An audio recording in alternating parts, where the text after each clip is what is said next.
Así que, ¿no estamos solos? El resto de la tripulación había muerto. Mira estaba en un traje espacial aferrada al costado de la nave tratando de hacer las reparaciones necesarias en los sistemas de soporte vital. Mientras descansaban, la nave había atravesado un pequeño campo de asteroides. Mira siempre había tenido el sueño ligero, por lo que había sido la primera en oír los pequeños pitidos que golpeaban el costado de la nave. Se había despertado y se dirigía a la cubierta de vuelo cuando sonaron las alarmas que indicaban una disminución de las capacidades de soporte vital. Al igual que en un avión, antes de ayudar a los demás a ponerse a salvo hay que ayudarse a uno mismo. Cuando terminó de ponerse el traje, las lecturas de aire eran tan bajas que era imposible que nadie más hubiera podido ponerse sus trajes. Había intentado colocarle un traje a Roger, el capitán y también miembro de la tripulación más cercano a los trajes, pero ya estaba muerto. Con todo desconectado, incluso el RCP era imposible. Mira era una mecánica glorificada en esta nave. Aunque podía arreglar cualquier cosa y era experta en ingeniería mecánica, entre otros campos de estudio, aquí era la señorita arréglalo todo. No tuvo más remedio y acabó echando por la borda al resto de la tripulación. Le habría gustado devolver los cuerpos a sus familias, pero no había medios de refrigeración a bordo. Suponiendo que la nave volviera a funcionar, empezarían a apestar mientras se descomponían. Y si no conseguía que el barco volviera a funcionar, no quería morir lentamente con el olor de la putrefacción. La mayor parte de la maquinaria de soporte vital estaba dentro de la nave. Ya los había reparado todos y se le encogió el corazón al saber que solo le quedaba un tanque de oxígeno y un paseo espacial para reparar la única pieza de maquinaria del exterior de la nave. Finalmente, cuando le quedaba una hora de aire, sustituyó los últimos cables y componentes electrónicos. Comprobó la lectura de su brazo. Bien. Los sistemas de soporte vital volvían a funcionar. Jamás habría podido hacer todo esto si su tripulación hubiera sobrevivido y también estuviera agotando los tanques de oxígeno. Se arrastró de vuelta a la nave y, una vez a salvo, comprobó los indicadores para asegurarse de que la calidad del aire era la adecuada. Todo iba bien, así que se quitó el casco y tomó una bocanada de aire. Conectó un depósito de aire vacío a la estación de recarga y se dirigió a la cubierta de vuelo para comprobar los sistemas. Con suerte, aún podría dirigir la nave o incluso comunicarse con la Tierra.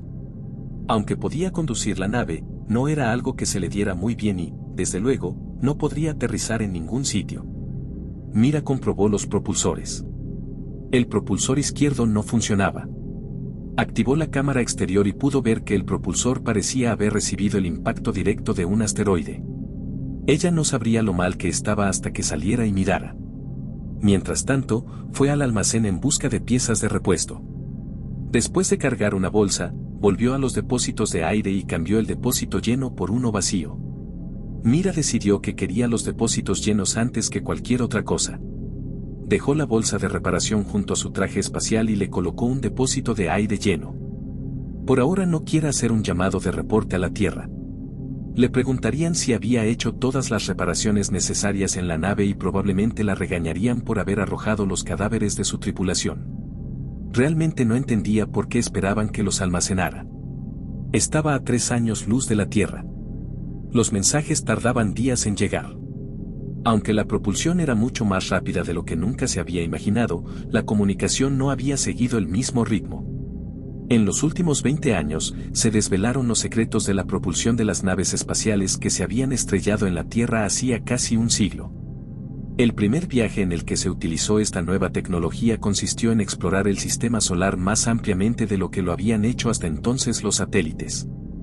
El segundo viaje consistió en visitar nuestro sistema estelar vecino más cercano, Alpha Centauri.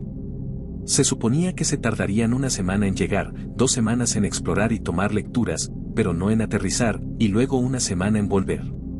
Una vez que todos los tanques de oxígeno estuvieron llenos, Mira salió con sus herramientas y su bolsa de repuestos para empezar a trabajar en el propulsor roto. Iba por la mitad cuando vio movimiento por el rabillo del ojo. ¿Qué es eso? Enfocó la vista y se dio cuenta de que era otra nave. ¡Oh, mierda! ¡Oh, mierda! ¡Oh, mierda!, dijo mientras pulsaba el botón de su cinturón para retraer la cuerda guía y volver rápidamente a la nave. ¡Malditos alienígenas de verdad! ¿Qué hago? Entró en pánico mientras empezaba a quitarse el traje espacial y se dirigía a la cubierta de vuelo. Un ruido fuerte y extraño zumbaba en la maquinaria. Mira nunca había oído ese ruido. Utilizó las cámaras exteriores para ver qué pasaba y vio que la otra nave estaba justo encima de la suya. Apareció una abertura y una luz iluminó la nave.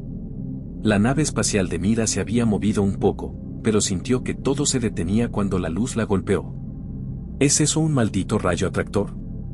Su nave, mucho más pequeña, fue introducida en la más grande y pronto sintió una pequeña sacudida cuando su nave se posó en el suelo. Hubo un nuevo sonido que a Mira le recordó a un sonar, ya que el ruido parecía empezar en un extremo de la nave y desplazarse, haciéndose cada vez más fuerte a medida que se acercaba a ella y al morro de la nave. Cuando recorrió toda la longitud de la nave, se detuvo. Mira utilizó las cámaras para ver qué pasaba. Un panel de la pared se abrió y entró un grupo de seres. Parecían estar hablando entre ellos, pero estas cámaras no proporcionaban sonido. Los alienígenas parecían lagartos y tenían el pelo corto. ¿Eran lagartos o mamíferos? Sus manos le recordaban a los pies de un murciélago, parecían diestras como las suyas, pero no parecían tener uñas ni garras. Eran de color verde oscuro y cada alienígena tenía un tono ligeramente distinto. Las cabezas no tenían un hocico pronunciado como muchos reptiles terrestres, sino más bien la cara de una tortuga. No vio ningún diente, o al menos ninguno que ella reconociera como tal, así que al menos eso era bueno, ¿no? Eran bípedos y tenían cola. También parecían llevar uniformes. Mira entró en pánico. Una parte de su mente estaba catalogando cada matiz de estos alienígenas, mientras que el resto repetía mentalmente, «Oh, mierda», mientras corría en círculos. Era una sensación bastante extraña, la verdad. El del centro tenía más adornos en su uniforme y agitó la mano en lo que era inequívocamente un gesto de hola. «Me has saludado, mierda», jadeó. Y luego pareció esperar. No había altavoces externos en esta nave y, debido a la ausencia de micrófonos en las cámaras, ni siquiera sabía cómo sonaban. Podía ser un escáner, supuso. Pero no estaba hecho para algo tan cercano. Era para escanear planetas.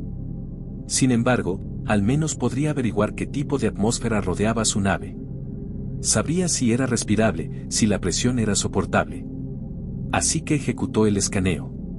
Observó a los alienígenas para ver si reaccionaban.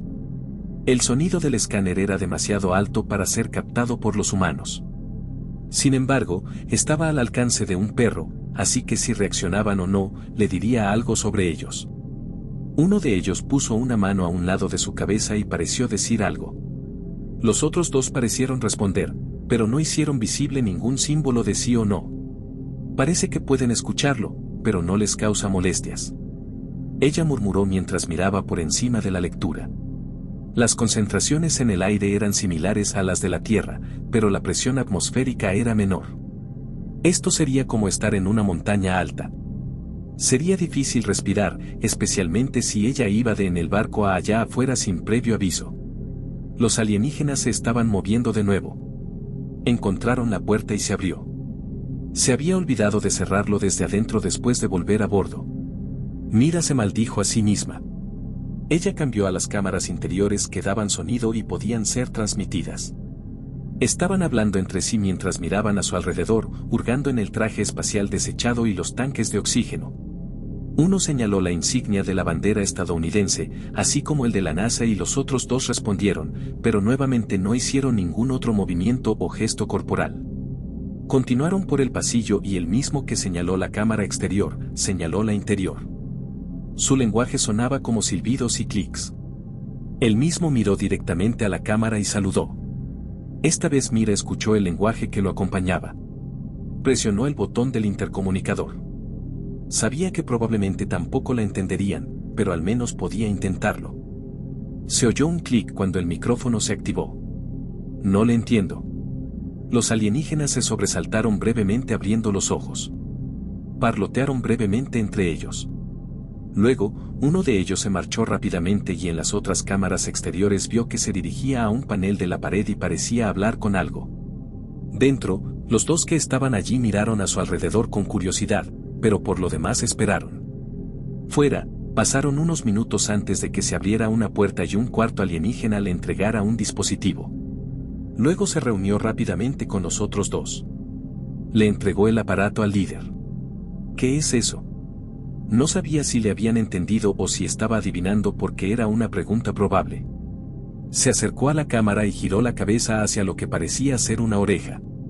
Apartó el pelaje de una zona detrás de la oreja y Mira pudo ver lo que parecía una vieja cicatriz. Retrocedió y los otros dos hicieron lo mismo para mostrar cicatrices idénticas. A continuación, hizo la mímica de utilizar el dispositivo con otro de los alienígenas. Luego señaló la boca de ese alienígena y después su propia oreja, y luego invirtió el movimiento señalando su propia boca hacia la oreja del alienígena. Traductor, dijo Mira. No hubo reacción. Esperaron un poco, pero cuando Mira no apareció, siguieron adelante, mirando en cada habitación a medida que pasaban. Mira seguía asustada. Cogió un martillo de su bolsa de herramientas y un destornillador. Era una pobre selección de armas, pero le resultaban tan familiares como cualquier otra cosa. La puerta se abrió y se encontró con 3 alienígenas que medían alrededor de 2,5 metros cada uno. Mira solo medía 1,70 y era de proporciones diminutas, pero aún así se puso en posición de combate. Los 3 alienígenas sacaron la lengua como hacen las serpientes para probar el aire. Ella no lo había notado en las cámaras, pero la parte de catalogación racional de su mente notó que cada uno tenía una burbuja a su alrededor. No parecía estorbarles. Entonces recordó que su atmósfera era diferente a la suya y que probablemente eso les permitía estar aquí, en su nave espacial, más presurizada. Al probar el aire, los alienígenas saborearon su miedo. Sus ojos se abrieron de par en par al saberlo. Tras unos chasquidos y silbidos del líder, los otros dos se retiraron de la sala.